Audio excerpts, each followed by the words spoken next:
नमस्कार दोस्तों, उत्कर्ष की ऑनलाइन क्लास में आपका स्वागत है। दोस्तों, हम राजस्थान के इतिहास के अंतर्गत आज हम पढ़ेंगे राजस्थान के इतिहास के जो प्रमुख स्रोत है, राजस्थान के इतिहास के बारे में हमें कहां से जानकारी मिलती है और किस प्रकार की जानकारी मिलती है और स्रोत कौन कौन से हैं, इनके बारे में दोस्तों हम आज चर्चा करेंगे। तो दोस्तों आइए हम चलते हैं टॉपिक की ओर। हमारा टॉपिक है दोस्तों राजस्थान के इतिहास के प्रमुख स्रोत। इतिहास के जो स्रोत है वो कौन कौन से है, देखिएगा। इतिहास के यदि हम स्रोत की बात करें, इतिहास के स्रोतों की बात करें तो देखिएगा हम इनको तीन भागों में विभाजित कर सकते हैं।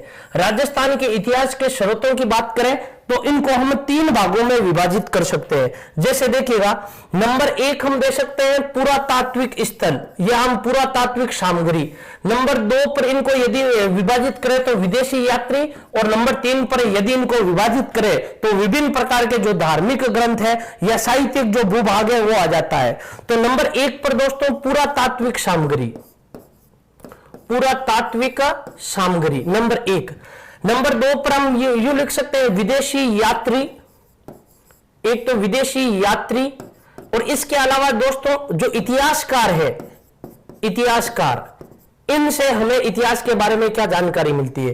और तीसरे है दोस्तों साहित्यिक ग्रंथ, साहित्यिक ग्रंथ। देखिएगा, अब देखिएगा इसमें क्या क्या आते हैं। देखिएगा, पुरातत्व स्थल की बात करें या पुरातात्विक सामग्री की बात करें तो इसमें मुख्य रूप से एक आते हैं दोस्तों अभिलेख। नंबर एक अभिलेख, और अभिलेख में तीन बातें याद रखना। इस अभिलेख में हम सम्मिलित करते हैं किसको, शिलालेख को।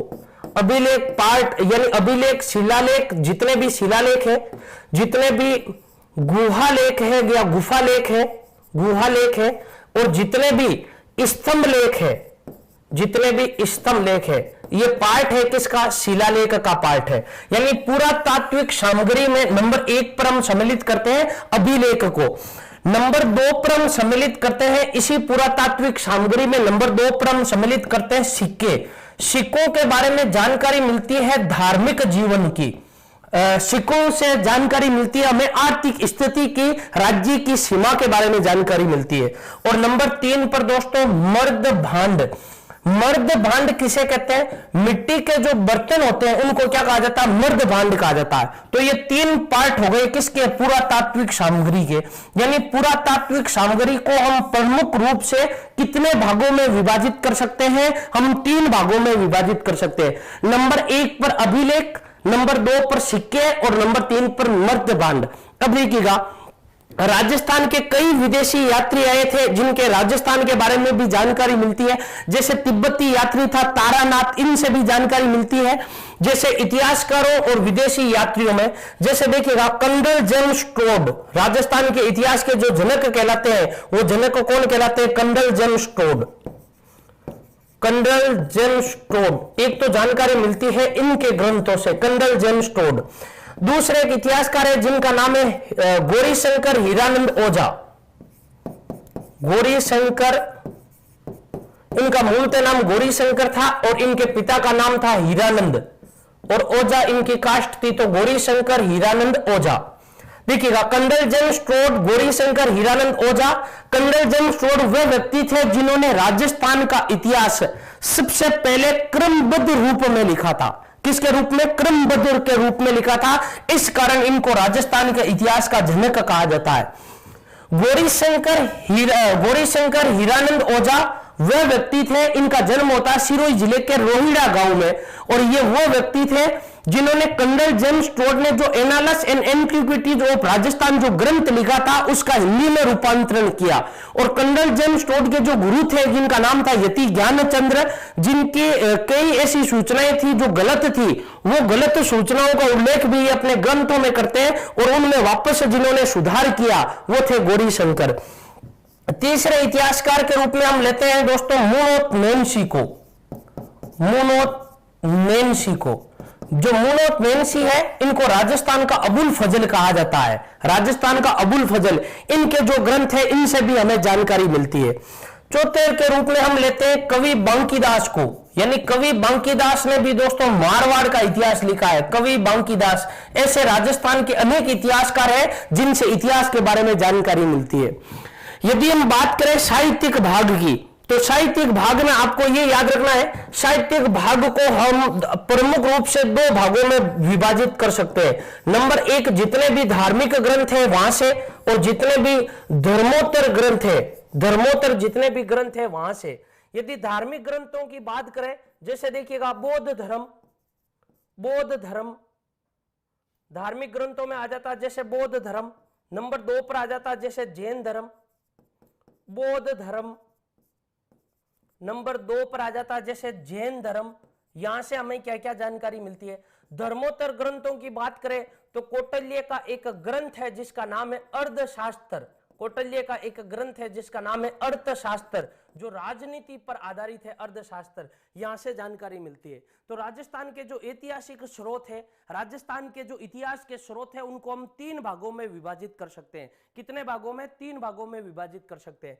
नंबर 1 पुरातात्विक स्थल, नंबर 2 विदेशी यात्री, और नंबर 3 साहित्यिक जितने भी साहित्यिक प्रमाण मिलते हैं उनके रूप में विभाजित कर सकते हैं। पुरातात्विक स्थल के रूप में पुरातात्विक सामग्री, यानी पुरातात्विक हमें कौन कौन सी सामग्री मिलती है। नंबर 1 पर देखिएगा अभिलेख, अभिलेख में शिलालेख आते हैं, गुहालेख आते हैं, स्तंभ लेख आते हैं। नंबर 2 पर हम सम्मिलित कर सकते हैं सिक्कों के बारे में सम्मिलित कर सकते हैं, और नंबर 3 पर हम सम्मिलित कर सकते हैं किसको? मर्तभांड को। मिट्टी के जो बने हुए, या हम यूं कह सकते हैं मिट्टी के जो बर्तन होते हैं उनको क्या कहा जाता है? मर्तभांड कहा जाता है। देखिएगा बहुत सारे विद्यार्थियों के कमेंट आ रहे हैं, अपनी वॉइस बढ़ाइए। दोस्तों यदि आप सुन रहे हो लेक्चर को तो आप याद रखिएगा, आप अपने कानों में दोस्तों एयरफोन लगाकर सुनिएगा, इससे आपको स्पष्ट आवाज आ जाएगी। आप अपने कानों में एयरफोन लगाकर सुनिएगा, इससे स्पष्ट आवाज आएगी। देखिएगा विदेशी यात्री, या हम इतिहासकारों में बात करें तो कंडल जेम्स ट्रोड, इसके अलावा गौरी शंकर हीरानंद ओझा, मुनोत नैन्सी और कवि बांकीदास। साहित्यिक स्रोत में धार्मिक हो गए, धर्मोत्तर हो गए, जैसे शायद धर्म में बौद्ध धर्म, जैन धर्म, और धर्मोत्तर में हो गया कौटिल्य द्वारा लिखा हुआ कौन सा ग्रंथ? अर्थशास्त्र ग्रंथ। अब देखिएगा, अब हम पढ़ते हैं जो अभिलेख है वो अभिलेख होते क्या है, अभिलेख क्या है। तो देखिएगा जो अभिलेख है वो अभिलेख क्या है? अभिलेखों का अध्ययन जिसमें किया जाता है उसको एपिग्राफ या एपियोग्राफी कहा जाता है। यानी अभिलेखों का अध्ययन जिसमें किया जाता है उसको क्या कहा जाता है? एपियोग्राफी कहा जाता है। यानी एपियोग्राफी में किसका अध्ययन किया जाता है? अभिलेखों का अध्ययन किया जाता है। एप्रोग्राफी या एपियोग्राफी में अध्ययन, एपियोग्राफी में अध्ययन। भारत में सबसे पहले अभिलेख लिखवाने का कार्य, यानी सर्वप्रथम जिन्होंने भारत में अभिलेख लिखवाए उनका नाम है सम्राट अशोक। सर्वप्रथम सम्राट अशोक द्वारा, सर्वप्रथम किसके द्वारा? सम्राट अशोक के द्वारा। और सम्राट अशोक को यह अभिलेख लिखवाने की जो प्रेरणा मिली थी वो प्रेरणा ईरान के राजाओं के द्वारा मिली थी। प्रेरणा कहां से मिली थी? इनको ईरान से मिली थी। भारत में सबसे पहले अभिलेख किसके द्वारा लिखवाए गए थे?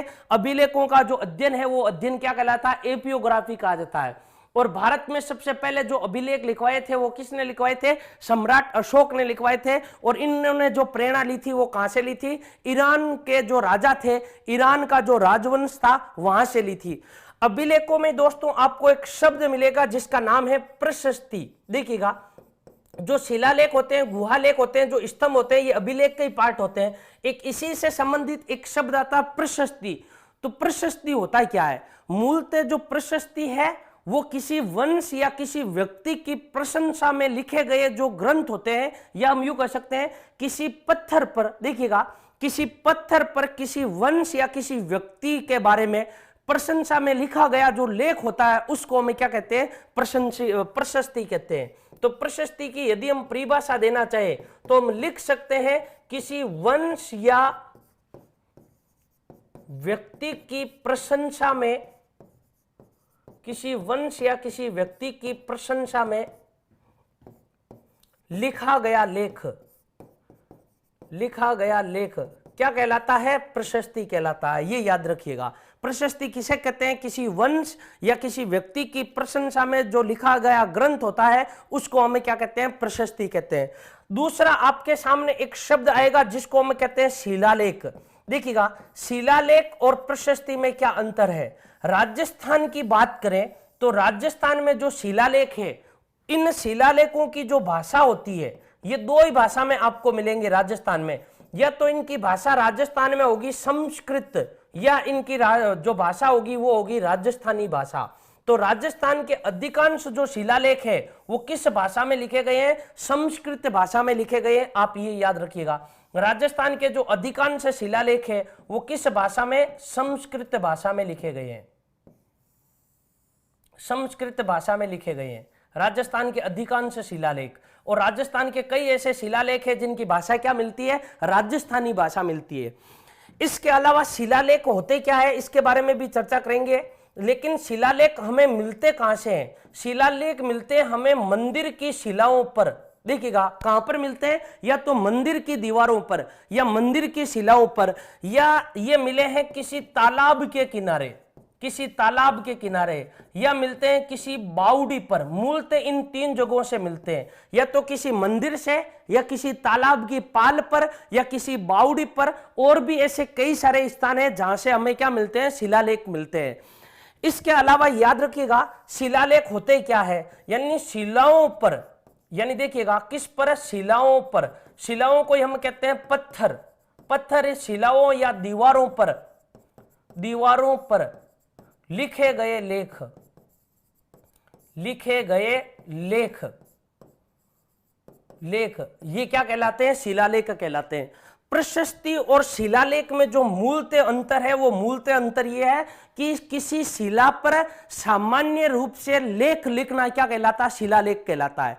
जबकि किसी वंश या किसी व्यक्ति की प्रशंसा में लिखा गया जो लेख होता है उस लेख को हम क्या कहते हैं? प्रशस्ति कहते हैं। ये याद रखिएगा आप। तो दोस्तों याद रखिएगा अभिलेख क्या है? अभिलेखों का अध्ययन जिसमें किया जाता है उसको हम क्या कहते हैं? एपियोग्राफी कहा जाता है। सबसे पहले अभिलेख लिखवाने का श्रेय किसको दिया जाता है? सम्राट अशोक को। और इन्होंने प्रेरणा कहां से ली थी? ईरान से ली थी। प्रशस्ति किसी वंश, देखिएगा प्रशस्ति में अपना भी आप शब्द देखिएगा, प्रशंसा में लिखा गया जो लेख होता है वो क्या कहलाता है? प्रशस्ति कहलाता है। लेकिन जरूरी नहीं है कि प्रशस्ति पत्थर पर ही लिखा जाता हो। प्रशस्ति कई बार ताम्रपत्र भी होती है, ताम्रपत्र पर भी होती है, कागज पर भी हो सकती है प्रशस्ति। लेकिन शर्त यह है कि वो किसी प्रशंसा के बारे में लिखा हुआ हो। इसके अलावा शिलालेख ये हमेशा आपको शिलाओं पर मिलेंगे, दीवारों पर मिलेंगे, पत्थरों पर मिलेंगे। ये मिलते कहां पर है? या तो मंदिरों में, या किसी तालाब पर, या किसी बावड़ी पर। यहां पर जो मिले हैं इनको हम क्या कहते हैं? शिलालेख कहते हैं। और इनकी जो राजस्थान में जो मूलतः भाषा है या तो संस्कृत भाषा में मिलेंगे या फिर आपको राजस्थानी भाषा में मिलेंगे। अब देखिएगा नंबर 2 पर पढ़ते हैं हम। देखिए जैसे देखिएगा सिक्के, जो सिक्के होते हैं वो सिक्के किसके बारे में बताते हैं? सिक्कों के बारे में याद रखिएगा। सिक्कों का अध्ययन क्या कहलाता है? किस प्रकार के सिक्के मिले हैं ये हम जब सिक्के पढ़ेंगे तब इनके बारे में पढ़ेंगे। तो इनके बारे में याद रखिएगा, सिक्के बताते हैं किसी भी राज्य की सीमा के बारे में। यानी किसी भी राज्य की सीमा के बारे में जो संकेत करते हैं वो कौन करते हैं? सिक्के करते हैं। जो सिक्के होते हैं वो सिक्के किसी धर्म के बारे में बताते हैं, यानी धार्मिक जानकारी के लिए भी सिक्कों का प्रमाण माना जाता है। इसके अलावा ये जो सिक्के होते हैं ये सिक्के आर्थिक और सामाजिक, आर्थिक और सामाजिक जानकारी भी देते हैं। इनसे आर्थिक और सामाजिक जानकारी पर भी प्राप्त होती है। किससे? सिक्कों से। और एक शब्द है मर्द भांड। जो मर्द भांड है वो मर्द भांड होते क्या है? मिट्टी के जो बने हुए बर्तन होते हैं उनको क्या कहा जाता है? मर्द भांड कहा जाता है। मिट्टी के बने बर्तन, मिट्टी के बर्तन क्या कहलाते हैं? मर्द भांड कहलाते हैं। ये जो मर्द भांड होते हैं दोस्तों, इन मर्द भांड के भी कुल जो स्तर होते हैं वो कुल कितने स्तर होते हैं? 3 स्तर होते हैं। मर्द भांड के जो स्तर होते हैं वो कुल कितने स्तर? 3 स्तर होता है। मर्द भांड का एक होता है निम्न स्तर, एक होता है मध्य स्तर और एक होता है उच्च स्तर। 3 स्तर होते हैं। देखिएगा निम्न स्तर में किस प्रकार के मर्द भांड होते हैं, मध्य स्तर में किस प्रकार के होते हैं और उच्च स्तर में किस प्रकार के होते हैं। यदि हम बात करें निम्न स्तर की तो निम्न स्तर में किस प्रकार के होंगे? यानी वह मर्द भांड जो लाल या काले रंग के हो, लाल या काले रंग के हो, उनको हम क्या कहते हैं? निम्न स्तर के मर्द भांड कहते हैं। लेकिन शर्त यह है कि पहला कलर क्या होना चाहिए, लाल, और दूसरा कलर क्या होना चाहिए, काला। यदि इनमें पहला प्रमुख कलर काला कलर हो और सामान्य रूप से लाल कलर का प्रयोग किया गया हो तो उसको हमें क्या कहते हैं, मध्य मर्तभांड कहते हैं। और जो धूसर चित्रित या चित्रित धूसर हो, यानी साथ में चित्रण भी किया गया हो, जिनको हम कहते हैं चित्रित धूसर, इस प्रकार के जो मर्तभांड होते हैं वो उच्च स्तरीय मर्तभांड कहलाते हैं। तो मर्तभांडों के जो स्तर है वो कुल कितने स्तर है, 3 स्तर है, ये याद रखिएगा।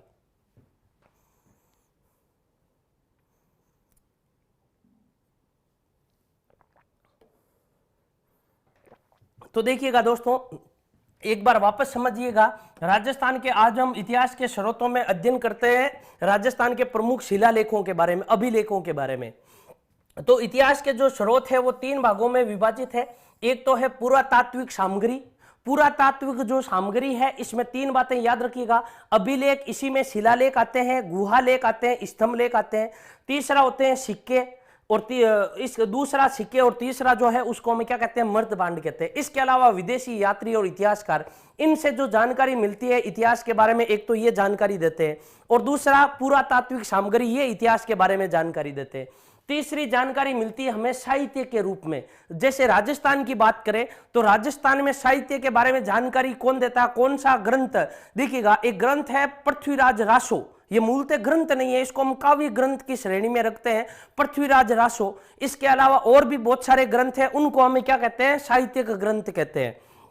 इसके अलावा जो अभिलेख है वो अभिलेखों का अध्ययन एपियोग्राफी में किया जाता है, सम्राट अशोक ने लिखवाए प्रशस्ति और शिलालेख। इसके अलावा सिक्कों का अध्ययन किस में किया जाता है, ये इनके बारे में हम जब सिक्के पढ़ेंगे तब इनके बारे में पढ़ेंगे। आज हम जो टॉपिक आरंभ करने जा रहे हैं इनका नाम है दोस्तों अभिलेख, शिलालेख या प्रशस्ति। अभिलेख, शिलालेख, अभिलेख, शिलालेख, प्रशस्ति या स्तंभलेख, इनके बारे में पढ़ते हैं हम। स्तंभलेख, स्तंभ पर लगे हुए लेख को क्या कहते हैं, स्तंभलेख कहते हैं। ये सारे किस श्रेणी में आते हैं, अभिलेखों की श्रेणी में आते हैं। देखिएगा ये होते क्या है, इनके बारे में पढ़ लिया। अब हम एक शिलालेख के बारे में पढ़ते हैं।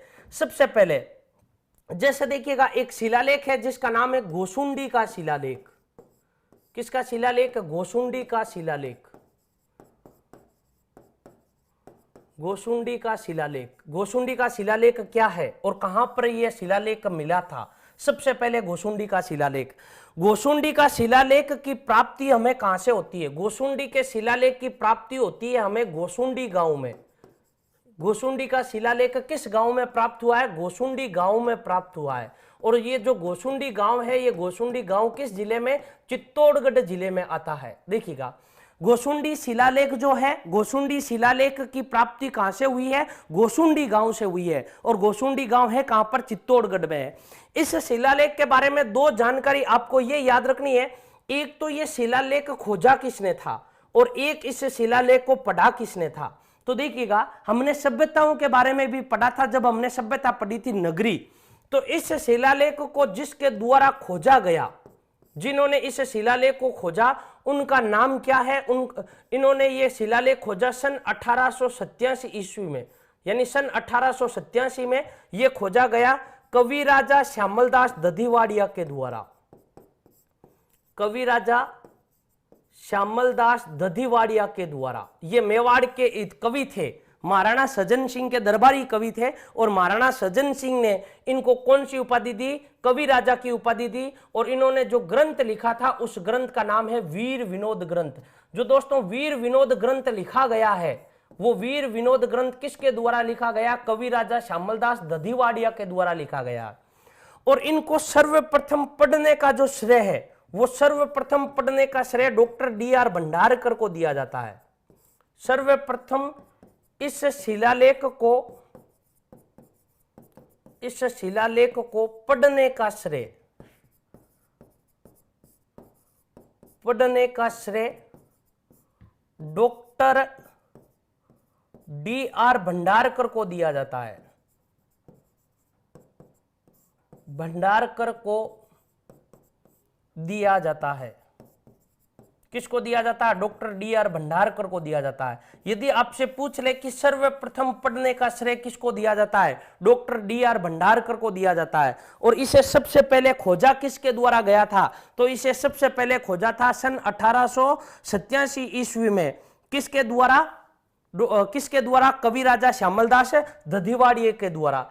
इस अभिलेख की इस शिलालेख की जो भाषा है यह संस्कृत भाषा में लिखा गया है। राजस्थान के जो अधिकांश शिलालेख मिले हैं वो किस भाषा में मिले हैं? संस्कृत भाषा में मिले हैं, ये याद रखिएगा। इस शिलालेख के बारे में हमें जानकारी क्या मिलती है? ये शिलालेख लगभग ईसा पूर्व द्वितीय शताब्दी का है। ईसा पूर्व द्वितीय शताब्दी का, ईसा पूर्व द्वितीय शताब्दी का। इसी शिलालेख में हमें जानकारी मिलती है राजस्थान में, ये आरएस प्री में भी प्रश्न आ रखा है, राजस्थान में वैष्णव या भागवत, क्योंकि वैष्णव संप्रदाय का संबंध किस संप्रदाय से? भागवत संप्रदाय से। इसे पंचरात्र संप्रदाय भी कहा जाता है, जिसमें 5 लोगों की या 5 भगवान की पूजा की जाती है। भागवत संप्रदाय का संबंध किससे है? वैष्णव संप्रदाय से। राजस्थान में भागवत या वैष्णव संप्रदाय का सबसे प्राचीनतम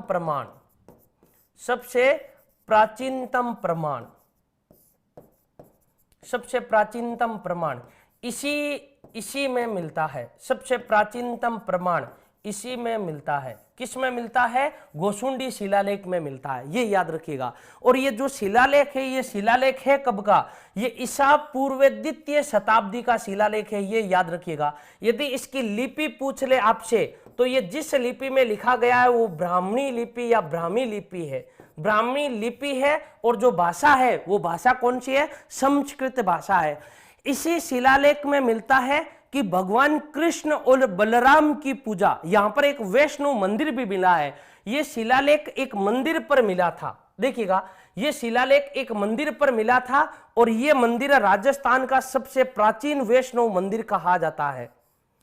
यह एक मंदिर है वैष्णव मंदिर, ये इस मंदिर से मिला था यह शिलालेख। और इसी मंदिर के बारे में कहा जाता है कि यह राजस्थान का सबसे प्राचीनतम वैष्णव मंदिर है। राजस्थान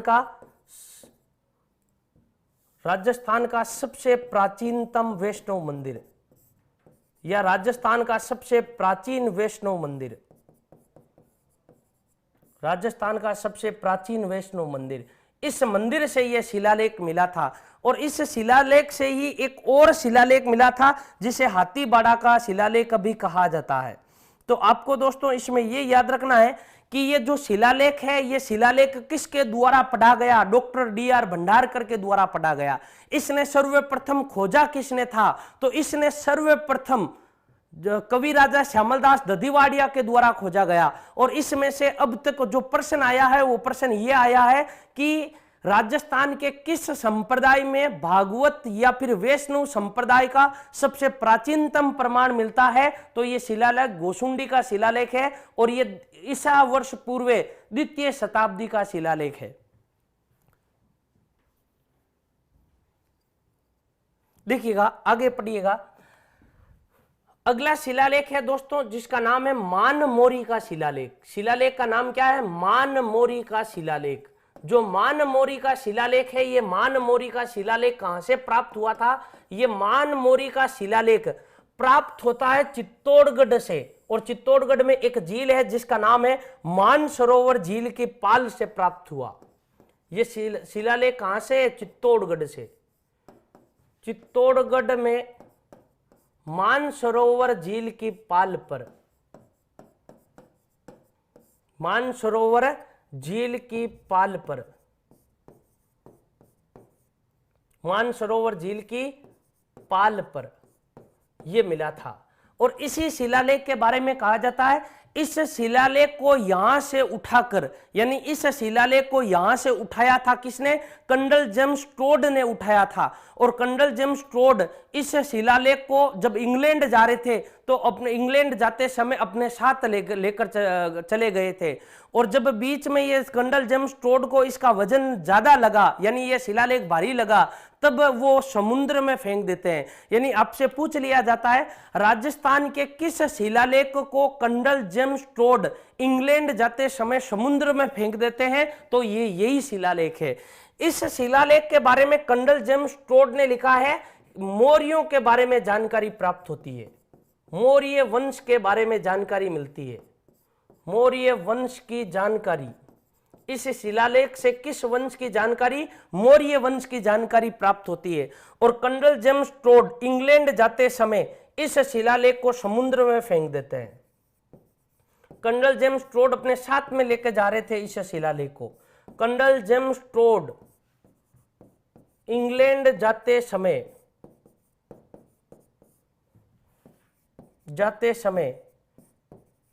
इस शिलालेख को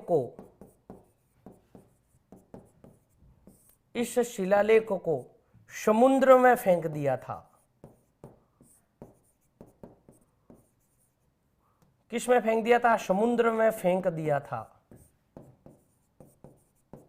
समुद्र में फेंक दिया था। किस शिलालेख को? मानमोरी के शिलालेख को। तो इसके बारे में आपको तीन ही बातें याद रखनी है मानमोरी के शिलालेख में, कि मानमोरी का शिलालेख मानसरोवर की झील से प्राप्त हुआ था। और यह झील कहां पर है? चित्तौड़गढ़ जिले में।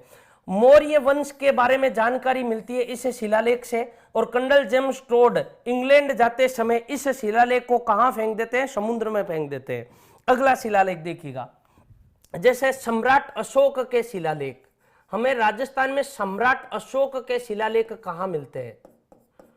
सम्राट अशोक के शिलालेख, सम्राट अशोक के राजस्थान में 2 शिलालेख प्राप्त हुए हैं। सम्राट अशोक के राजस्थान में कुल कितने शिलालेख प्राप्त हुए? 2 शिलालेख प्राप्त हुए, जिनका नंबर 1 देखिएगा। हमने एक सभ्यता पढ़ी थी जिसका नाम था बेराट नगर, और इनके जो शिलालेख मिले हैं, बेराट का जो वर्तमान में जो नाम है वो नाम क्या? विराट नगर, विराट नगर। और विराट नगर कहां है? जयपुर में। अर्थात विराट नगर की जगह पहले जो सभ्यता विकसित हुई थी उस सभ्यता का नाम क्या है? बेराट सभ्यता। तो ये बेराट सभ्यता स्थल से प्राप्त होते हैं ये सम्राट अशोक के शिलालेख। जो मानमोरी का शिलालेख है उसके बारे में, रचयिता के बारे में जानकारी नहीं मिलती है। और जो सम्राट अशोक के शिलालेख है, यहां पर एक पहाड़ी है, देखिएगा यहां पर एक पहाड़ी है, उस पहाड़ी का नाम है बीजक की पहाड़ी, बीजक की पहाड़ी। यह सभ्यता स्थल में भी पढ़ा था।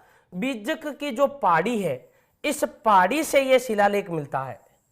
यह बीजक की पहाड़ी है, इस पहाड़ी पर कुल जो 2 शिलालेख मिलते हैं।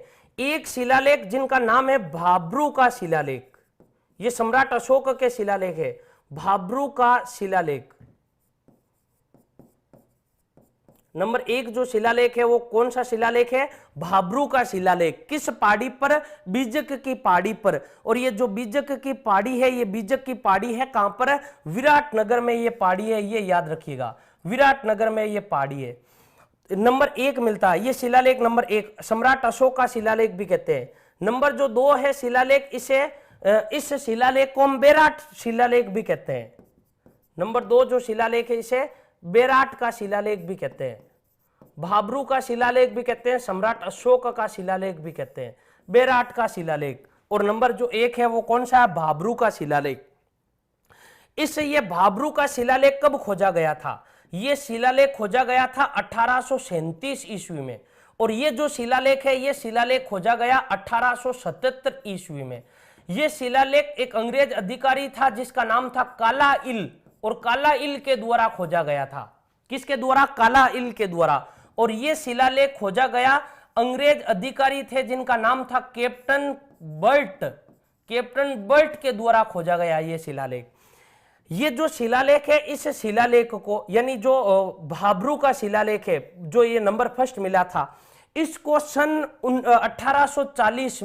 1840 में इसे कलकत्ता संग्रहालय में भेज दिया गया था। और ये वर्तमान में वहीं पर है, कहां पर है? कलकत्ता संग्रहालय, रॉयल एशियाटिक सोसाइटी के कलकत्ता संग्रहालय में इसे वर्तमान में सुरक्षित रखा गया है। इस शिलालेख के बारे में, यानी जो भाब्रू का शिलालेख है फर्स्ट, जो 1837 में प्राप्त हुआ था, इसके बारे में हमें क्या क्या जानकारी मिलती है? इसके बारे में हमें जानकारी जो पहली मिलती है वो पहली ये मिलती है कि मगध के राजा सम्राट अशोक थे। सम्राट अशोक थे। पहली जानकारी यह मिलती है कि जो मगध के राजा थे, वो मगध के राजा कौन थे? सम्राट अशोक थे। और इसी के बारे में हमें जो जानकारी मिलती है, अशोक के जो प्रमुख 3 बिंदु मिलते हैं धर्म से संबंधित, यानी एक मिलता है बुद्ध, देखिएगा अशोक की जो नीति थी, यानी अशोक के जो प्रमुख 3 अभिसरण के जो बिंदु थे, बुद्ध, धम्म और संघ, जिनको बौद्ध धर्म में 3 रत्न या त्रिरत्न भी कहा जाता है। बुद्ध धम्म, जिनको क्या कहा जाता है? देखिएगा अशोक के ये जो 3 बिंदु है, इनको बौद्ध धर्म के क्या कहा जाता है? त्रिरत्न भी कहा जाता है। नंबर 1 बौद्ध, नंबर 2 धम्म और नंबर 3 संघ। इनके इस शिलालेख पर ये तीनों शब्द लिख रखे हैं। किस शिलालेख पर? भाब्रू के शिलालेख पर ये तीनों शब्द लिख रखे हैं। इसके अलावा इसी शिलालेख में यह भी लिख रखा है कि जो सम्राट अशोक था, ये बौद्ध धर्म के अनुयायी थे। सम्राट अशोक बौद्ध धर्म के अनुयायी थे। बौद्ध धर्म के अनुयायी थे। तो ये प्रमुख जानकारी मिलती है हमें, कहां से मिलती है? भाब्रू के शिलालेख से मिलती है। इसे सम्राट अशोक का शिलालेख भी कहते हैं। इसी शिलालेख में पशु हत्या पर रोक लगवाने का आदेश, इनके बारे में भी जानकारी मिलती है। देखिएगा सम्राट अशोक मगध के राजा थे। इसके अलावा जो बौद्ध धर्म के 3 रत्न हैं, इनके बारे में जानकारी मिलती है, और बौद्ध धर्म के क्या थे? अनुयायी थे, इसके बारे में भी जानकारी मिलती है। तो ये जो शिलालेख है, ये दोनों शिलालेख ये सम्राट अशोक के शिलालेख कहलाते हैं। और ये दोनों शिलालेख किस पहाड़ी पर? बीजक की पहाड़ी पर। और बीजक की पहाड़ी बेराट सभ्यता का एक स्थल है, जिसका वर्तमान में नाम क्या है? विराटनगर वर्तमान का नाम है। यहां पर 2 शिलालेख, एक भाब्रू का और नंबर 2 बेराट का शिलालेख। जो भाब्रू का शिलालेख है, इसको हम बेराट का शिलालेख भी कह सकते हैं, इसको हम भाब्रू का शिलालेख सेकंड भी कह सकते हैं। यह शिलालेख मिला था सन 1837 में। किसको मिला था? कैप्टन बर्ट को मिला था। और 1840 में एशियाटिक रॉयल सोसाइटी जो कलकत्ता में चलती है, कलकत्ता संग्रहालय है, कलकत्ता नाम का एक संग्रहालय बन रखा है, वहां पर इस चट्टान को काटकर, जहां पर ये शिलालेख लिखा हुआ था या शिलालेख जहां पर ये खुदा हुआ था, उसको काटकर वहां चट्टान को वहां भेज दिया था। दूसरा शिलालेख 1877-78 में अंग्रेज अधिकारी थे जिनका नाम था काला इल, इनको प्राप्त होता है। तो देखिएगा ये जो शिलालेख था, ये कौन सा शिलालेख दोस्तों? ये जो शिलालेख सम्राट अशोक के शिलालेख है। इसके अलावा एक शिलालेख है जिनका नाम है बडली का शिलालेख। देखिएगा आपने पढ़ा होगा, नाम सुना होगा बडली या बडली का शिलालेख। बडली के शिलालेख में याद रखिएगा, ये जो शिलालेख है, ये शिलालेख किसको मिला था? ये शिलालेख मिला किसको था और कहां से मिला था? ये शिलालेख मिला था बडली गांव से। यानी किस गांव से? बडली गांव में मिला था, बडली गांव में। और बडली गांव में एक मंदिर बन रखा था जिसका नाम था बिलोप माता का मंदिर। बिलोप माता का मंदिर, मंदिर का नाम बिलोप माता का मंदिर। और बडली गांव किस जिले में? अजमेर जिले में है। किस जिले में? अजमेर जिले में। तो ये जो शिलालेख है, ये शिलालेख इस मंदिर से किसके द्वारा खोजा गया? तो ये शिलालेख खोजा गया गौरी शंकर हीरानंद ओझा के द्वारा। गौरी शंकर हीरानंद ओझा के द्वारा, ओझा के द्वारा खोजा गया। देखिएगा जो डॉक्टर गौरी शंकर हीरानंद ओझा है, ये भी राजस्थान के इतिहासकार है। इनकी उपलब्धि यह है कि राजस्थान का जो इतिहास लिखा था कर्नल जेम्स टोड ने, उस इतिहास का हिंदी में रूपांतरण जिस व्यक्ति ने किया उनका नाम है गौरीशंकर हीरानंद ओझा, इनके द्वारा किया गया था।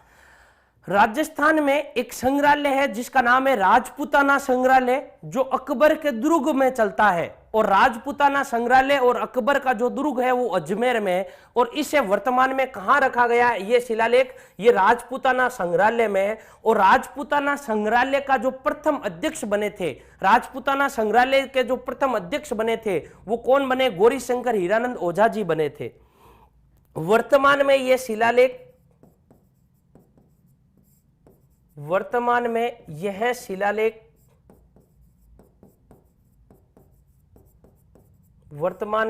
शिलालेख राजपूताना संग्रहालय में है।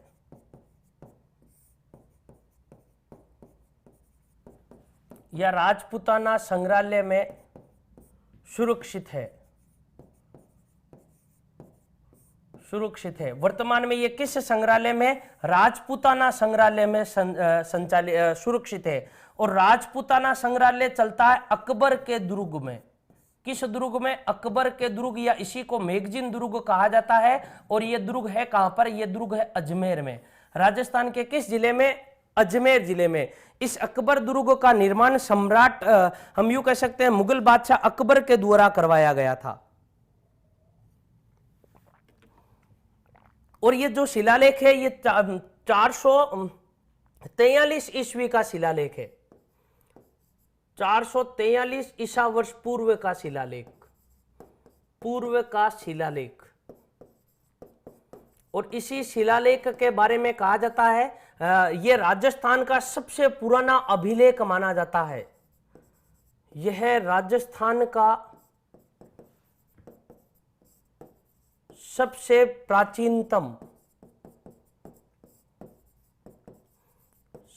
प्राचीन अभिलेख माना जाता है। यह राजस्थान का सबसे प्राचीनतम अभिलेख माना जाता है। राजस्थान का सबसे प्राचीनतम अभिलेख कौन सा अभिलेख माना जाता है? बडली का अभिलेख माना जाता है।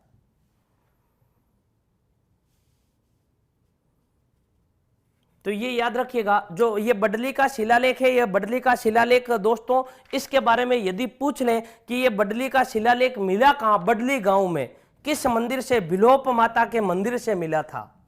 किस मंदिर से? भिलोप माता के मंदिर से मिला था ये शिलालेख। और किसके द्वारा खोजा गया? गौरीशंकर हीरानंद ओझा जी के द्वारा ये अभिलेख खोजा गया था। इसके अलावा वर्तमान में ये कहां है? राजपूताना संग्रहालय में सुरक्षित है। और ये 443 ईसा वर्ष पूर्व का है। कब का? 443 ईसा वर्ष पूर्व का। और ये राजस्थान का सबसे प्राचीन शिलालेख माना जाता है। देखिएगा अगला शिलालेख पढ़ते हैं, महत्वपूर्ण दोस्तों। इस लेख का या इस प्रशस्ति का नाम, जैसे देखिएगा इस प्रशस्ति का नाम है दोस्तों कीर्ति स्तंभ प्रशस्ति। कीर्ति स्तंभ प्रशस्ति। कीर्ति स्तंभ प्रशस्ति। कीर्ति स्तंभ प्रशस्ति। इसी का दूसरा नाम है विजय स्तंभ प्रशस्ति।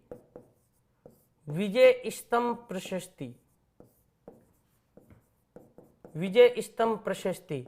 इसी का तीसरा नाम है विष्णु स्तंभ प्रशस्ति। तीनों इसी के नाम है। देखिएगा ये समझने से पहले ये प्रशस्ति लगी हुई कहां है? तो ये प्रशस्ति लगी हुई कहां है? तो ये प्रशस्ति लगी हुई है कीर्ति स्तंभ पर।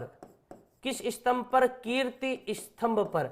और जो कीर्ति स्तंभ है वो कीर्ति स्तंभ किस दुर्ग में? चित्तौड़गढ़ दुर्ग में है। कीर्ति स्तंभ राजस्थान के चित्तौड़गढ़ दुर्ग में है। ये कीर्ति स्तंभ पर लग रखा है। देखिएगा सामान्यतः आप समझिएगा जो कीर्ति स्तंभ है और ये विजय स्तंभ है क्या? इस प्रकार का एक विजय स्तंभ बन रखा है। और ये विजय स्तंभ कहां बन रखा है? चित्तौड़गढ़ दुर्ग में बन रखा है। विजय स्तंभ के बारे में यदि हम चर्चा करें तो ये विजय स्तंभ लिखवाया, इस विजय स्तंभ का निर्माण किसके द्वारा करवाया गया था? इसका निर्माण महाराणा कुंभा के द्वारा करवाया गया था। और इसकी जो कुल मंजिलें हैं वो कुल कितनी मंजिलें हैं? 9 मंजिलें हैं। इसकी जो कुल मंजिलें हैं वो कुल कितनी मंजिलें? 9 मंजिलें हैं। ये 9 मंजिला है। और 30 इसका निर्माण महाराणा कुंभा ने करवाया। इसी के 3 नाम है। कितने नाम है? 3 नाम है। इसी को कहा जाता है विजय स्तंभ, क्योंकि महाराणा कुंभा ने इसका निर्माण विजय के उपलक्ष्य में करवाया। महाराणा कुंभा की कीर्ति जगह जगह पर फैली, इस कारण इसे कीर्ति स्तंभ भी कहा जाता है। और ये समर्पित है भगवान विष्णु को, इसलिए इसे विष्णु स्तंभ भी कहा जाता है। इसका जो निर्माण है, देखिएगा, इसका जो निर्माण है वो निर्माण करवाया था महाराणा कुंभा ने। हालांकि ये हम कीर्ति स्तंभ जब पढ़ेंगे उसके बारे में पढ़ेंगे। अभी हमारा जो टॉपिक है वो ये प्रशस्ति है। इसके 3री मंजिल पर 9 बार अरबी भाषा में अल्लाह शब्द भी लिख रखा है। महाराणा स्वरूप सिंह के समय 9वीं मंजिल पर बिजली गिर गई थी, तब इन्होंने इस विजय स्तंभ का पुनः निर्माण भी करवाया था। इसे हिंदू मूर्तियों का अजायब घर भी कहा जाता है और इसे भारतीय मूर्तिकला का विश्व कोश भी कहा जाता है। सन 1440 में इसको बनाना आरंभ किया था और सन 1448 में यह बनकर पूर्ण हुआ था। इसके जो वास्तुकार है वो जेता, कुंपा, नापा, पोमा, ये इसके वास्तुकार है। इसके बारे में हम बाद में पढ़ेंगे। अभी हम केवल ये पढ़ रहे हैं कि इसी स्तंभ पर ये यहां पर एक प्रशस्ति मिली है। देखिएगा, प्रशस्ति किसको कहा जाता है? प्रशस्ति उसको कहा जाता है जो किसी वंश या किसी व्यक्ति की प्रशंसा में लिखी गई हो, उसको हम क्या कहते हैं? प्रशस्ति कहते हैं। जो ये प्रशस्ति है, ये प्रशस्ति, ये वाली प्रशस्ति, ये यहां पर मिली है हमें। तो अब इसके बारे में आपको ये याद रखना है कि ये जो प्रशस्ति है ये यहां पर मिली है। इसके 3 नाम है। 3 नाम इसलिए क्योंकि ये जिस स्तंभ पर मिली है उस स्तंभ के कुल नाम कितने हैं? 3 नाम है। इस कारण हम यूं कह सकते हैं इस प्रशस्ति के कुल नाम कितने हो गए? 3 नाम हो गए। कोमल जी सोनी पूछ रहे हैं कि अल्लाह शब्द क्यों लिखवाया गया था? अल्लाह शब्द महाराणा राज सिंह ने लिखवाया था कालांतर में, जब हिंदुस्तान के मुगल बादशाह औरंगजेब थे। औरंगजेब जब मेवाड़ पर आक्रमण करने वाले थे, तब राज सिंह ने सोचा औरंगजेब इसको तोड़ देगा, इसलिए 3री मंजिल पर 9 बार अल्लाह शब्द लिखवा दिया गया था। और इसे औरंगजेब की जो सेना थी वो औरंगजेब की सेना चाहकर भी नहीं तोड़ पाई और औरंगजेब की सेना ने इस भवन पर, इस स्तंभ पर वार करने से मना कर दिया था। ये हालांकि हम जब आर्ट एंड कल्चर में आगे पढ़ेंगे तो इसके बारे में हम चर्चा करेंगे। अभी जो हमारा विषय है वो है कीर्ति स्तंभ, विष्णु स्तंभ या विजय स्तंभ। इसकी यदि आपसे भाषा पूछ ले तो ये किस भाषा में है? ये संस्कृत भाषा में है। किस भाषा में? संस्कृत भाषा में। इसके बारे में क्या क्या मिलता है इसके बारे में भी चर्चा करेंगे। इसका जो लेखक है वो लेखक कौन है? सबसे इंपॉर्टेंट, इसके लेखक पूछा जाता है कि ये लिखा किसने? तो लिखने का कार्य जो आरंभ किया था वो आरंभ किया था अत्रि भट्ट ने। लिखने का जो कार्य आरंभ किया था वो किसने किया? अत्रि भट्ट ने लिखने का कार्य आरंभ किया था। लेकिन अत्रि भट्ट के बारे में कहा जाता है कि लिखते लिखते अत्रि भट्ट की क्या हो गई थी? मृत्यु हो गई थी। अत्रि भट्ट, तब अत्रि भट्ट के जो पुत्र थे, अत्रि भट्ट के जो पुत्र थे उनका नाम था महेश भट्ट। अत्रि भट्ट के जो पुत्र थे उनका नाम था महेश भट्ट और महेश भट्ट ने इसे पूरा किया। लिखने का कार्य आरंभ किसने किया? अत्रि भट्ट ने, और पूरा किसने किया? महेश भट्ट ने। याद कैसे रखोगे? ए से हो गया अत्रि भट्ट और एम से हो गया महेश भट्ट। तो पहले ए आएगा, पहले एम आएगा, पहले ए आएगा, तो पहले पिता आएगा, पहले पुत्र आएगा, पहले पिता आएगा। तो ए से अत्रि भट्ट ने आरंभ किया और महेश भट्ट ने क्या किया? पूरा किया।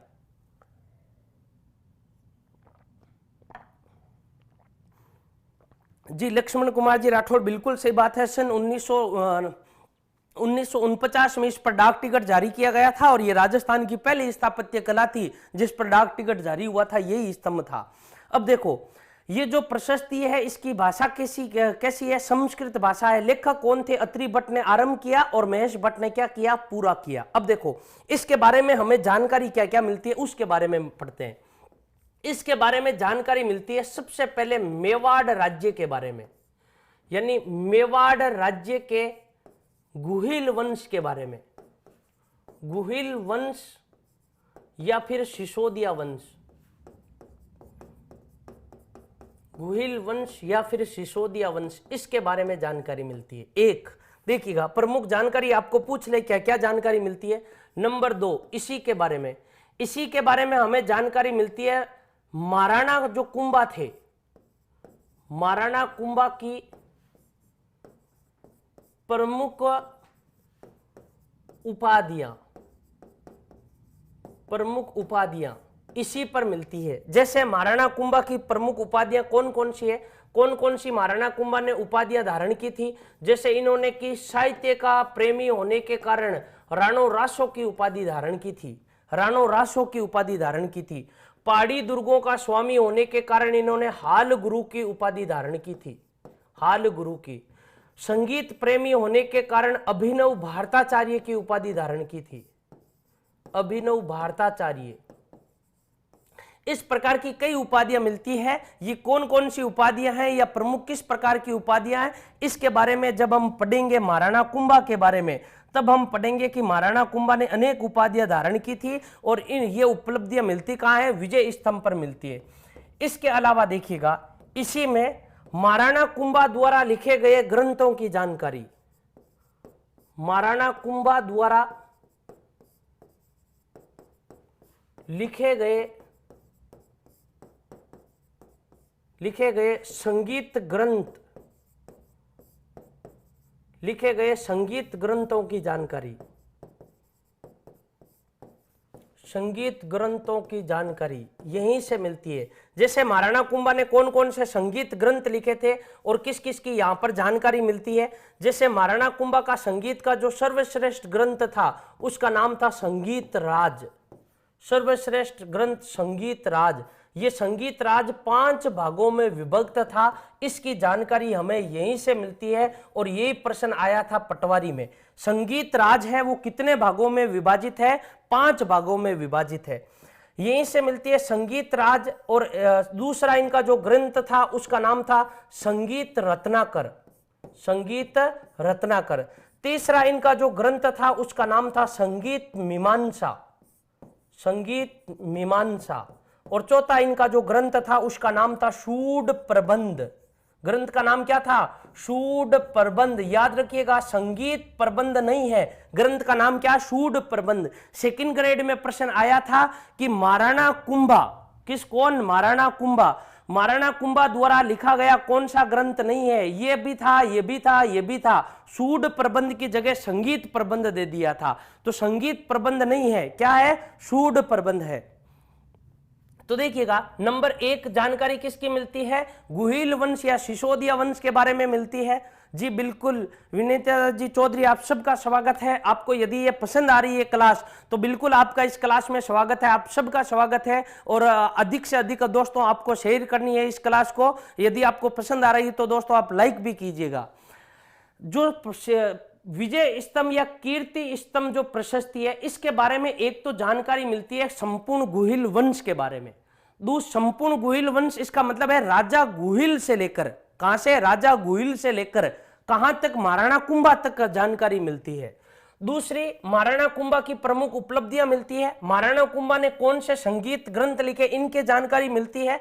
दूसरा इसी के बारे में जो जानकारी मिलती है वो जानकारी ये मिलती है मेवाड़ के जो शासक थे प्रथम राजा, राजा गुहिल, राजा गुहिल से महाराणा कुंभा तक की जानकारी, महाराणा कुंभा तक जानकारी मिलती है, महाराणा कुंभा तक जानकारी मिलती है। राजा गुहिल जो मेवाड़ के प्रथम राजा हुए वहां से लेकर कहां तक की जानकारी मिलती है? इसमें महाराणा कुंभा तक की जानकारी मिलती है। इसके अलावा महाराणा कुंभा की विजयों का उल्लेख, महाराणा कुंभा की विजयों का उल्लेख, विजयों का उल्लेख, महाराणा कुंभा की विजयों का उल्लेख इसी में मिलता है। जैसे महाराणा कुंभा ने विजय प्राप्त की थी मालवा विजय, कौन सी विजय? मालवा विजय। महाराणा प्रताप ने विजय प्राप्त की थी गुजरात विजय, गुजरात विजय। इसके बारे में जानकारी मिलती है। महाराणा कुंभा के बारे में इसमें जानकारी यह भी मिलती है कि राणा कुंभा या राणा महाराणा कुंभा, राणा कुंभा मांड्यपुर से, मांड्यपुर, और महाराणा कुंभा मांड्यपुर, और मांड्यपुर का नाम क्या? मंडोर। मांड्यपुर से भैरू जी की मूर्ति, भैरू जी की मूर्ति चित्तौड़ दुर्ग लेकर आए थे, चित्तौड़ दुर्ग लेकर आए थे। कहां लेकर आए थे? चित्तौड़ दुर्ग लेकर आए थे, लेकर आए थे, चित्तौड़ दुर्ग लेकर आए थे। इसी में जानकारी मिलती है कि महाराणा कुंभा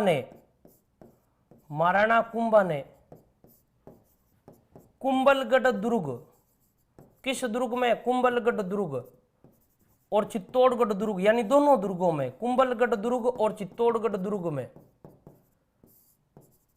चित्तौड़गढ़ दुर्ग में कुम श्याम का मंदिर बनवाया या कुम श्याम जी का मंदिर बनवाया, कुम श्याम कुम स्वामी का मंदिर बनवाया। ये जानकारी भी कहां से मिलती है? ये जानकारी भी इसी प्रशस्ति से मिलती है।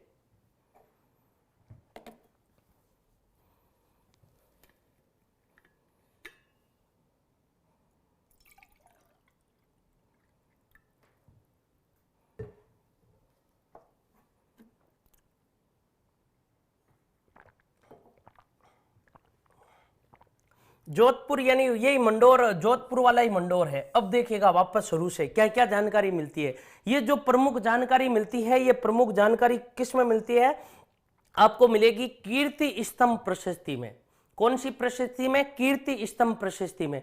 इसी का नाम विजय स्तंभ, इसी का नाम क्या? विष्णु स्तंभ।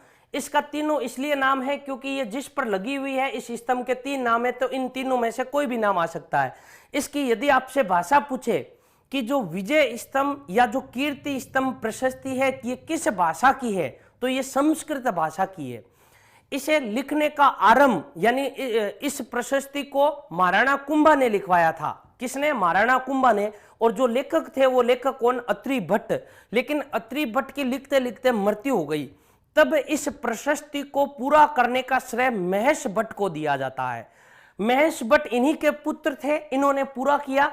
और इसके बारे में जानकारी क्या क्या मिलती है? मेवाड़ या सिसोदिया वंश के बारे में जानकारी मिलती है। महाराणा कुंभा की प्रमुख उपलब्धियां जैसे राणो रासो, हाल गुरु, भाल गुरु, संगीत गुरु, इसके अलावा कई उपाधियां मिलती है। अभिनव भारताचार्य, टोडरमल, कई प्रकार की उपाधियां हैं वो इसी में मिलती है। महाराणा कुंभा ने संगीत शास्त्र के प्रमुख 4 ग्रंथों की रचना की थी। ये 4 ग्रंथ भी इसी में मिलते हैं। संगीत राज जो सबसे सर्वश्रेष्ठ था। इसके अलावा संगीत रत्नाकर, संगीत मीमांसा, और चौथा ग्रंथ याद रखना सूड प्रबंध है, संगीत प्रबंध नहीं है। यह प्रश्न भी आ रखा है एग्जाम में। इसमें जो आपको प्रमुख जानकारी मिलेगी ये भी इंपॉर्टेंट है। राजा गुहिल से लेकर महाराणा कुंभा तक की उपलब्धियां मिलती है। इसमें राजा गुहिल से लेकर महाराणा कुंभा तक की उपलब्धियां मिलती है। इनकी प्रशंसा में यह लिखा गया है कुंभा को, गुहिल से लेकर कुंभा तक, इसलिए इसे प्रशस्ति कहा जाता है। महाराणा कुंभा की विजयों का क्रम मिलता है कि उन्होंने मालवा के शासक, या फिर हम यूं कह सकते हैं मांडू, मालवा का नाम क्या था? मांडू विजय। और मालवा या जो मांडू का जो शासक था उनका नाम था महमूद शाह खिलजी प्रथम, इनको हराया था। और इसके अलावा जो गुजरात के शासक थे कुतुबुद्दीन, उनको भी इन्होंने हराया था। इसके बारे में जानकारी मिलती है। महाराणा कुंभा मांड्यपुर यानी मंडोर से भैरू जी की एक मूर्ति लेकर आते हैं। और ये भैरू जी की मूर्ति कहां लेकर आते हैं? चित्तौड़गढ़ दुर्ग में। और वहां पर बनवाते हैं भैरव पोल, और उसी भैरव पोल पर कल्लाजी राठौड़ की छतरी है, ये यही लेकर आए थे। और जो दोस्तों आपको बता दूं, जो चित्तौड़गढ़ दुर्ग है, चित्तौड़गढ़ दुर्ग का निर्माण चित्रांगन मौर्य ने करवाया था। लेकिन चित्तौड़गढ़ दुर्ग का जो सर्पिलाकार मार्ग है, 7 जो प्रवेश द्वार है, उनका निर्माण महाराणा कुंभा ने करवाया था। और चित्तौड़गढ़ दुर्ग में देखें तो विजय स्तंभ, कीर्ति स्तंभ, कुंभ स्वामी मंदिर और भी जो अधिकांश भवन है वो महाराणा कुंभा ने बनवाए। इस कारण चित्तौड़गढ़ दुर्ग के जो आधुनिक निर्माता है वो आधुनिक निर्माता महाराणा कुंभा माने जाते हैं। जबकि मूलतः जो निर्माण करवाया वो मूलतः निर्माण किसने करवाया? चित्रांगन मौर्य ने करवाया था। कुंभलगढ़ दुर्ग में देखिए, याद रखिएगा, कुंभलगढ़ दुर्ग का निर्माण भी महाराणा कुंभा ने करवाया था। अपनी पत्नी कुंभल देवी के नाम पर इसका नाम कुंभलगढ़ रखा। और एक है चित्तौड़गढ़ दुर्ग। इन दोनों दुर्गों में भगवान हम यूं कह सकते हैं भगवान शिव के लिए इन्होंने मंदिर बनवाए जिनको कुंभस्वामी मंदिर कहा जाता है। तो कुंभस्वामी मंदिर वर्तमान में चित्तौड़गढ़ दुर्ग में है, और जबकि एक कुंभस्वामी जो मंदिर है उस मंदिर के बारे में अभी हम चर्चा करेंगे। एक प्रशस्ति है, देखिएगा, एक प्रशस्ति है कुंभलगढ़ प्रशस्ति, वो इसी मंदिर पर लग रखी है, इसी मंदिर पर, और लगवाएगा कौन? महाराणा कुंभा ही लगवाएगा। अब देखिएगा, प्रशस्ति है जिसका नाम है कुंभलगढ़ प्रशस्ति, कुंभलगढ़ प्रशस्ति। कुंभलगढ़ प्रशस्ति हमें मिलती कहां से है? तो अभी अभी हमने यह पढ़ा था कि जो कीर्ति स्तंभ प्रशस्ति है, कीर्ति स्तंभ प्रशस्ति में लिखा गया है कि कुंभलगढ़ दुर्ग में स्थित, कुंभलगढ़ दुर्ग में स्थित कुंभस्वामी मंदिर का निर्माण महाराणा कुंभा ने करवाया था। इस कुंभस्वामी मंदिर पर ही यह प्रशस्ति मिलती है। इस कुंभस्वामी मंदिर का वर्तमान में नाम हो गया मामादेव मंदिर। कुंभलगढ़ प्रशस्ति 5 शिलाओं पर लिखित है, और जो दुर्ग है उस दुर्ग का नाम है कुंभलगढ़ दुर्ग, कुंभलगढ़ दुर्ग।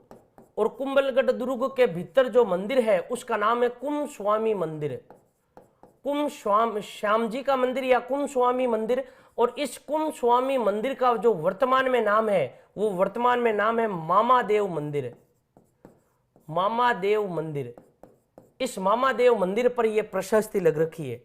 देखिएगा, ये इस प्रकार का मंदिर बन रखा है, ये इस प्रकार का मंदिर बन रखा है। और ये मंदिर कहां बन रखा है? कुंभलगढ़ दुर्ग में बन रखा है, कुंभलगढ़ दुर्ग में बन रखा है।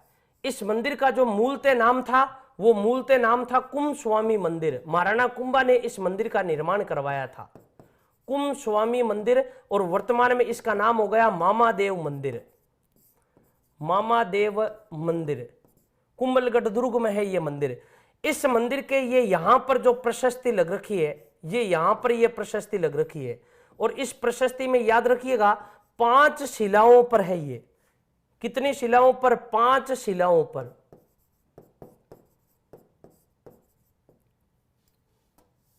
5 शिलाओं पर लिखित, 5 शिलाओं पर लिखित। और इस प्रशस्ति का नाम है कुंभलगढ़ प्रशस्ति, कुंभलगढ़ प्रशस्ति। कौन सी प्रशस्ति कहा जाता है? इसे कुंभलगढ़ प्रशस्ति कहा जाता है, ये याद रखिएगा। अब प्रश्न है, कुंभलगढ़ जो प्रशस्ति है, इस कुंभलगढ़ प्रशस्ति के लेखक कौन है? तो कुंभलगढ़ प्रशस्ति के बारे में 2 लेखकों के नाम मिलते हैं। एक जो लेखक है उनका नाम मिलता है कान्हा व्यास, और एक मिलता है कवि महेश। और ये जिस भाषा में लिखी गई है उस भाषा का नाम है संस्कृत भाषा, संस्कृत भाषा, संस्कृत भाषा में है ये। इसके बारे में, इस प्रशस्ति से भी महत्वपूर्ण जानकारी मिलती है। इसके जो लेखक है वो लेखक है, इसके लेखक है कान्हा व्यास, कान्हा व्यास। इसके जो लेखक है वो लेखक कौन है? कान्हा व्यास लेखक है। लेकिन गौरीशंकर हीरानंद ओझा के अनुसार इस प्रशस्ति के जो लेखक है वो है कवि महेश। किसके अनुसार? गौरीशंकर हीरानंद ओझा के अनुसार कवि महेश, कवि महेश इसके लेखक माने जाते हैं। और ये बात किसने कही है? गौरीशंकर हीरानंद ओझा ने, जो गलत है। गौरीशंकर हीरानंद ओझा ने, गौरीशंकर हीरानंद ओझा ने बताया।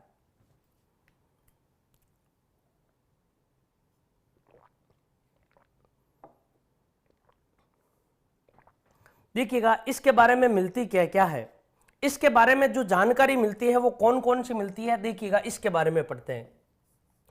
इसके बारे में पहली जानकारी मिलती है कि जो राजा गुहिल थे, जिन्होंने मेवाड़ में गुहिल वंश की स्थापना की, गुहिल काल भोज, गुहिल काल भोज, इन्हीं का दूसरा नाम है बप्पा रावल, बप्पा रावल। काल भोज या बप्पा रावल के पुत्र थे, के पुत्र थे। लेकिन दोस्तों ये बात सत्य नहीं है, क्योंकि राजा जो गुहिल थे वो मेवाड़ में गुहिल वंश की स्थापना करते हैं, और इनकी पीढ़ी में जो व्यक्ति आता है उनका नाम है काल भोज या बप्पा रावल। तो ये राजा गुहिल काल भोज या बप्पा रावल के पुत्र नहीं थे। लेकिन ये जो तथ्य मिलता है ये गलत तथ्य मिलता है, इसमें ये जो तथ्य मिलता है कैसा तथ्य है, गलत तथ्य मिलता है इसी में, लेकिन जानकारी मिलती है। लेकिन आपसे पूछा जा सकता है किस प्रशस्ति के अनुसार राजा गुहिल काल भोज के पुत्र थे, कुंभलगढ़ प्रशस्ति के अनुसार। इस कुंभलगढ़ प्रशस्ति में ही राणा हमीर सिसोदिया को, राणा हमीर सिसोदिया को, राणा हमीर सिसोदिया को विषम घाटी पंचानन की उपाधि दी गई है। विषम घाटी पंचानन की उपाधि दी गई है। किसकी उपाधि? विषम घाटी पंचानन की उपाधि दी गई है, उपाधि दी गई है। तो राणा हमीर सिसोदिया को महाराणा कुंभा ने किस शिलालेख या किस प्रशस्ति में विषम घाटी पंचानन की उपाधि दी है, यह भी आपसे पूछा जा सकता है।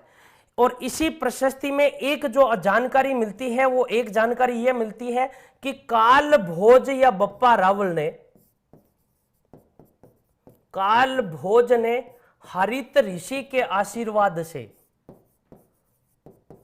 हरित ऋषि के आशीर्वाद से,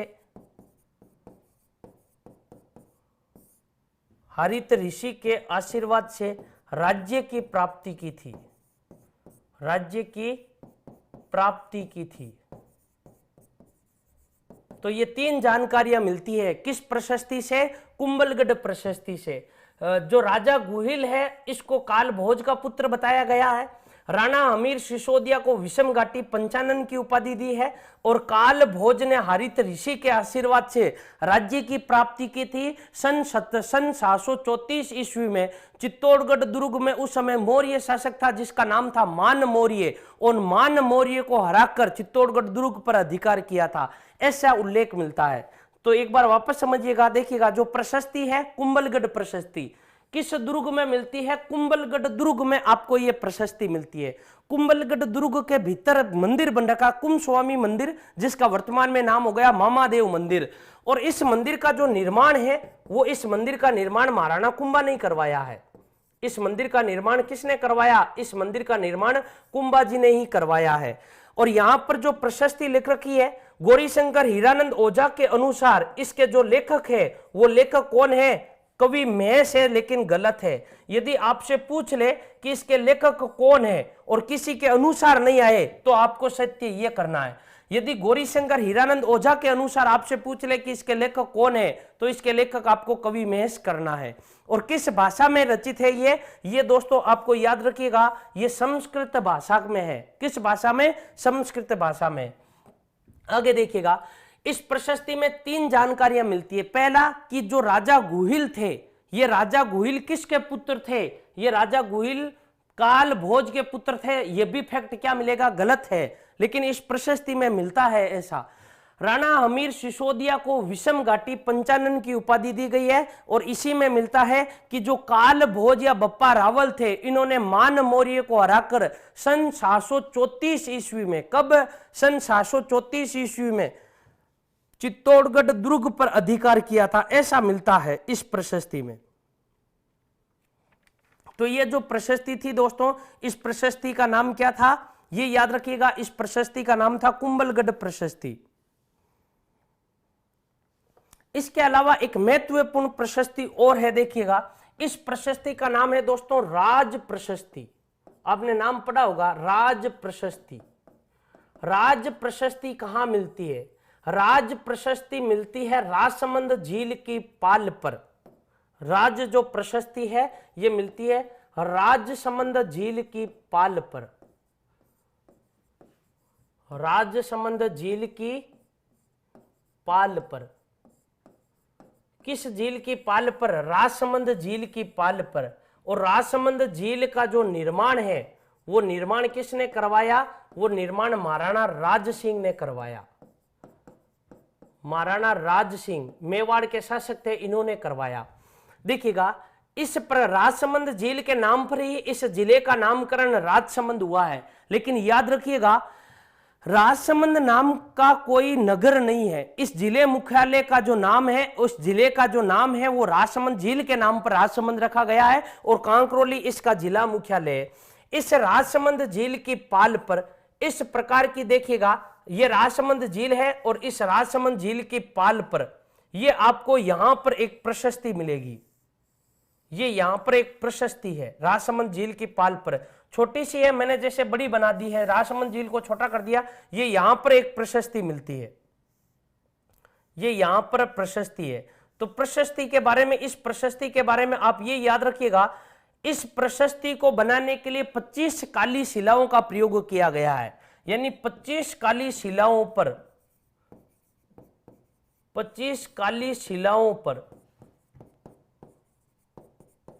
25 काली शिलाओं पर लिखित, कितनी शिलाओं पर लिखित है? ये 25 काली शिलाओं पर लिखित है। और दोस्तों आपको ये जो झील नजर आ रही है, इस झील का नाम क्या है? राजसमंद झील। राजसमंद झील की पाल पर यह प्रशस्ति है।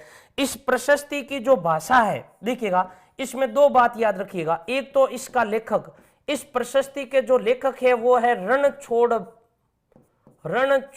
भट्ट तेलंग, रणछोड़ भट्ट तेलंग, इसके जो लेखक है वो रणछोड़ भट्ट तेलंग है। और इसकी जो भाषा है वो कौन सी भाषा है? संस्कृत भाषा है। ये प्रशस्ति किस भाषा में लिखी गई है? संस्कृत भाषा के बारे में लिखी गई है, ये याद रखिएगा। 25 काली शिलाओं पर लिखी गई है, जो लेखक है वो रणछोड़ भट्ट तेलंग है। और इसी प्रशस्ति के बारे में कहा जाता है कि ये किस भाषा में है? संस्कृत भाषा में ये प्रशस्ति है। इसमें जो कुल श्लोक है वो 1106 है। इस प्रशस्ति में यदि आपसे कुछ श्लोक पूछ ले कि इस प्रशस्ति में कुल श्लोक कितने हैं, कुल श्लोक कितने इस प्रशस्ति में, तो 1106 कुल श्लोक है इसमें। और यदि इसमें पूछ ले इस प्रशस्ति में कुल सर्ग कितने हैं, कितने भागों में विभाजित है, तो 24 सर्ग है, 24 सर्ग है, ये याद रखिएगा। 24 सर्ग और कुल श्लोक कितने? 1106 श्लोक है। इसी के बारे में कहा जाता है ये विश्व की सबसे बड़ी प्रशस्ति है, विश्व की सबसे बड़ी प्रशस्ति, विश्व की सबसे बड़ी प्रशस्ति मानी जाती है। ये राज प्रशस्ति विश्व की सबसे बड़ी प्रशस्ति मानी जाती है। इसी प्रशस्ति के बारे में लिखा हुआ है, यानी इसी प्रशस्ति में लिखा है कि जो शासक थे, कौन है? महाराणा राज सिंह।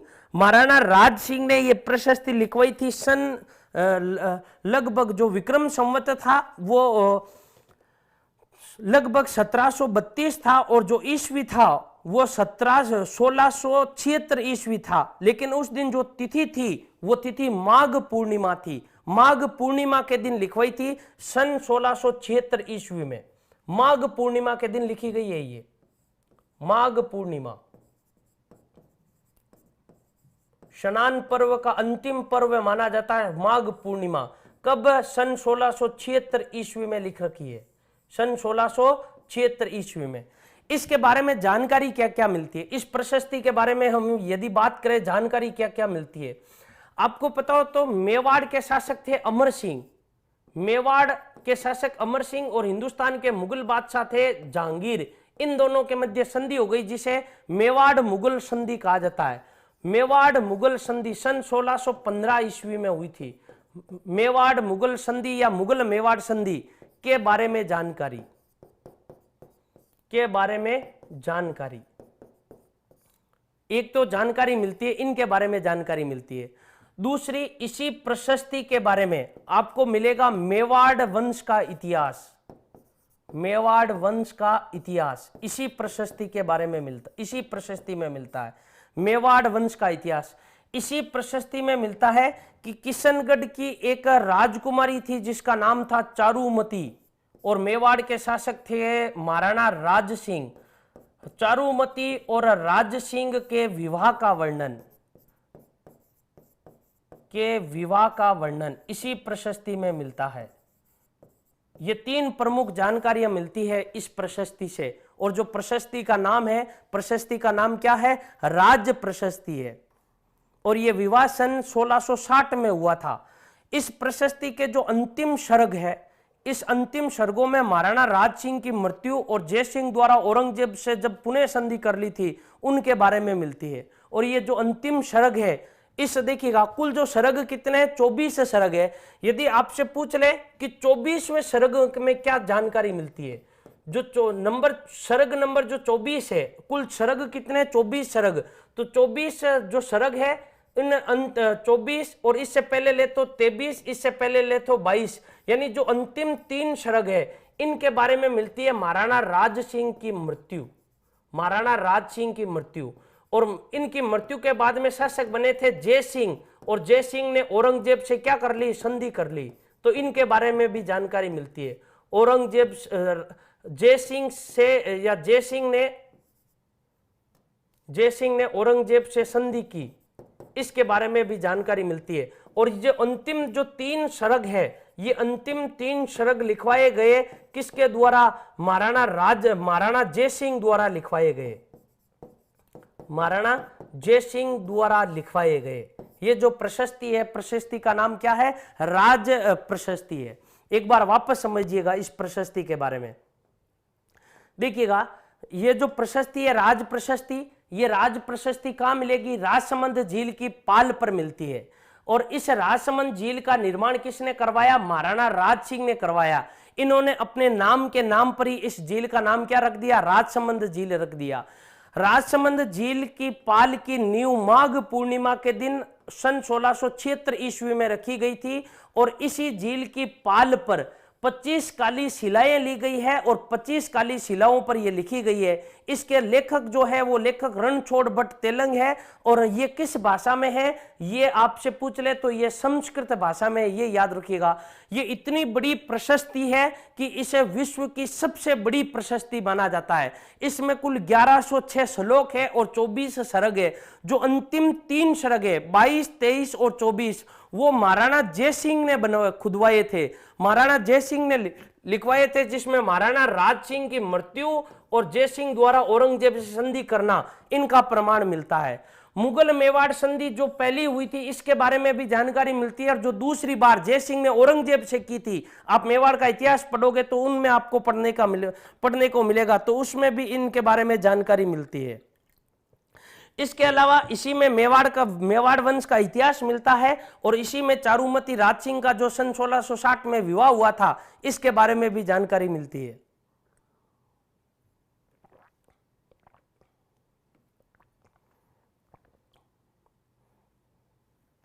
देखिएगा एक और प्रशस्ति है दोस्तों, महत्वपूर्ण प्रशस्ति है, जिसका नाम है जगन्नाथ प्रशस्ति। प्रशस्ति का नाम क्या है, जगन्नाथ प्रशस्ति। ये जगन्नाथ प्रशस्ति कहाँ मिलती है, तो देखिएगा जो जगन्नाथ प्रशस्ति है, ये जगन्नाथ प्रशस्ति प्रॉपर उदयपुर में है। और उदयपुर में भी कहाँ है, उदयपुर में एक मंदिर बन रखा है जिसका नाम है जगदीश मंदिर। जगदीश मंदिर पर मिलती है। जो जगदीश मंदिर है, इसी जगदीश मंदिर का दूसरा नाम सपनों में बना मंदिर भी है, सपनों में बना मंदिर। इसी मंदिर का तीसरा नाम है शौपन संस्कृति में बना मंदिर, शौपन संस्कृति में बना मंदिर। इसी मंदिर पर यह प्रशस्ति होने के कारण इसी मंदिर का जो चौथा नाम है वो क्या नाम रख दिया, जगन्नाथ मंदिर रख दिया, जगन्नाथ मंदिर या जगन्नाथ राय मंदिर। और ये जो मंदिर है, ये मंदिर प्रॉपर उदयपुर में है। और उदयपुर में इसी कारण उस चौक का नाम क्या रख दिया, जगदीश चौक रख दिया, जगदीश चौक। और जगदीश चौक कहां पर है, उदयपुर में है। अब देखिएगा इस मंदिर का जो निर्माण करवाया था, इस मंदिर का निर्माण महाराणा जगत सिंह ने करवाया था। इस मंदिर का निर्माण महाराणा जगत सिंह द्वारा करवाया गया। ये महाराणा जगत सिंह कौन थे, महाराणा जगत सिंह मेवाड़ के महाराणा थे। इस मंदिर पर इस प्रकार की ये प्रशस्ति लग रखी है, जैसे ये मंदिर बन रखा है जगदीश मंदिर, सपनों में बना मंदिर, या फिर शौपन संस्कृति का मंदिर, या जगन्नाथ मंदिर। और ये जो मंदिर है जगदीश मंदिर, इस मंदिर का निर्माण किसने करवाया, जगत सिंह ने करवाया।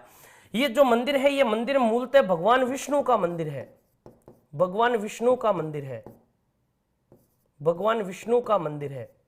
इस मंदिर पर ये यहां पर प्रशस्ति लिख रखी है। इस प्रशस्ति के बारे में आपको क्या मिलेगा, इस प्रशस्ति का जो नाम है वो नाम क्या है, जगन्नाथ प्रशस्ति। इस प्रशस्ति की जो आपको भाषा मिलेगी वो भाषा मिलेगी संस्कृत भाषा, संस्कृत भाषा। इसके अलावा इस प्रशस्ति के जो इस प्रशस्ति के जो लेखक है वो लेखक थे कृष्ण भट्ट, ये याद रखिएगा। इस प्रशस्ति के लेखक कौन थे? कृष्ण भट्ट, कृष्ण भट्ट थे। इस प्रशस्ति के बारे में जानकारी मिलती है हल्दी घाटी के युद्ध का वर्णन, हल्दी घाटी के युद्ध का वर्णन, युद्ध का वर्णन ये इसी प्रशस्ति से मिलता है। इस प्रशस्ति के तीन फैक्ट याद रखिएगा। ये प्रशस्ति किस भाषा में? संस्कृत भाषा में है। ये प्रशस्ति के लेखक कौन है? कृष्ण भट्ट है। और किस युद्ध का वर्णन मिलता है? हल्दी घाटी के युद्ध का वर्णन मिलता है। और ये प्रशस्ति, ये जो मंदिर है, ये मंदिर भगवान विष्णु को समर्पित है। जगदीश मंदिर सपनों में बना मंदिर है, स्वप्न संस्कृति का मंदिर भी कहते हैं। देखिएगा इसी प्रशस्ति के बारे में देखिएगा, ये यदि आपको इस मंदिर के वास्तुकार पूछ ले, इस मंदिर के वास्तुकार पूछ ले, तो इस मंदिर के वास्तुकार थे भाणा अर्जुन और मुकुंद, भाणा अर्जुन और मुकुंद इस मंदिर के वास्तुकार थे, इस मंदिर के वास्तुकार है। देखिएगा वापस समझिएगा, जो जगन्नाथ प्रशस्ति है वो एक मंदिर पर लग रखी है। उस मंदिर का निर्माण प्रॉपर उदयपुर में किसने करवाया? महाराणा जगत सिंह ने करवाया। और जब औरंगजेब महाराणा राज सिंह के काल में, किसके काल में? महाराणा राज सिंह के काल में उदयपुर पर आक्रमण करते हैं, तब ये इन्हीं मंदिर को तुड़वाते हैं। जगत सिंह नाम के 2 राजा हुए हैं, ये जगत सिंह प्रथम है, ये याद रखिएगा। इस मंदिर के वास्तुकार भाणा अर्जुन और मुकुंद थे। इस मंदिर पर जो प्रशस्ति लग रखी है, इस प्रशस्ति का नाम क्या है? जगन्नाथ प्रशस्ति है। संस्कृत भाषा में है, कृष्ण भट्ट इसके लेखक थे। और हल्दी घाटी के युद्ध का इसमें क्या मिलता है? वर्णन मिलता है। तो दोस्तों, राजस्थान के जो ऐतिहासिक स्रोत थे, ऐतिहासिक स्रोतों में विभिन्न प्रकार के जो शिलालेख थे, इनके बारे में आज हमने अध्ययन किया। कल हम इन्हीं के बारे में जो दूसरे इतिहासकार हैं, जो सिक्के हैं, इनके बारे में अब अध्ययन करेंगे। यदि ये क्लास आपको दोस्तों पसंद आई है तो अधिक से अधिक सोशल मीडिया पर शेयर कीजिएगा, लाइक कीजिएगा और इसी प्रकार उत्कर्ष परिवार के प्रति आप अपना प्रेम बना कर रखिएगा। दोस्तों, कल हम फिर मिलते हैं, तब के लिए दोस्तों नमस्कार। Click on the subscribe button to subscribe to our channel. Press the bell icon on the YouTube app and never miss another update.